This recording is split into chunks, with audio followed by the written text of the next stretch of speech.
சேலத்தில் கருவில் உள்ள சிசுவின் பாலினத்தை கண்டறிந்து கூறிய ஸ்கேன் மையத்திற்கு மருத்துவத்துறை அதிகாரிகள் சீல் வைத்தனர்.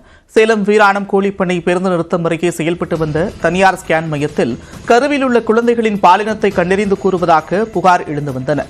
இதனையடுத்து மருத்துவத்துறை அதிகாரிகள் அந்த ஸ்கேன் மையத்தில் ஆய்வு செய்தனர். அப்போது அச்சாங்குட்டப்பட்டி ஆரம்ப சுகாதார நிலைய பெண் மருத்துவர் முத்தமிழ், திடாவூர் ஆரம்ப சுகாதார நிலைய செவிலியர் கலைமணி ஆகிய இருவரும் சேர்ந்து இந்த மையத்தை நடத்தி வந்ததும் கர்ப்பிணிகளுக்கு கருவில் உள்ள குழந்தை ஆனா பெண்ணா என்று கண்டறிந்து கூறியதும் தெரியவந்திருக்கிறது.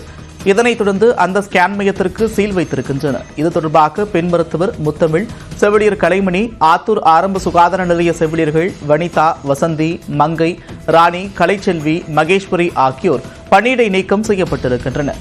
ஸ்கேன் சென்டரில் கருவில் இருக்கும் குழந்தையின் பாலினத்தை கண்டறிந்து கருவை கலைக்க சேலத்தில் உள்ள தனியார் மருத்துவமனைகளுக்கு கர்ப்பிணிகளை அனுப்பியதும் தெரியவந்திருக்கிறது. அதன் அடிப்படையில் சேலம் டவுன், மேட்டுத்தெரு, பொன்னம்பேட்டை ஆகிய பகுதிகளில் உள்ள 2 தனியார் மருத்துவமனைகளுக்கும் சீல் வைக்கவும், உரிமம் பெறாமல் இயங்கிய பெரியபுதூரில் உள்ள ஸ்கேன் மையத்தை மூடவும் அதிகாரிகள் உத்தரவிட்டிருக்கின்றனர்.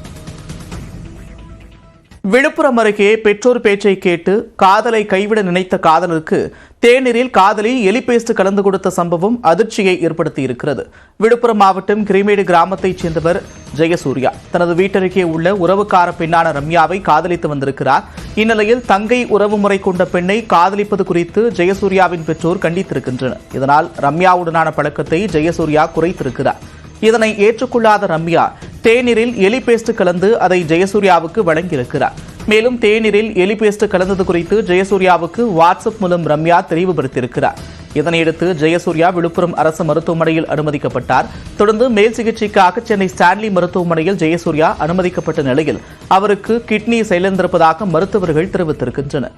தற்கொலைக்கு முயன்றதாக கூறி ஜெயசூர்யா மருத்துவமனையில் அனுமதிக்கப்பட்ட நிலையில் ரம்யா உடனான வாட்ஸ்அப் உரையாடல் மூலம் உண்மையை கண்டறிந்த ஜெயசூர்யாவின் பெற்றோர் போலீசில் புகார் அளித்திருக்கின்றனர். இதுகுறித்து வழக்கு பதிவு செய்த போலீசார் குடும்பத்துடன் தலைமறைவான ரம்யாவை தேடி வருகின்றனர். தொடர்ந்து 1 நிமிட செய்திகளை பார்க்கலாம்.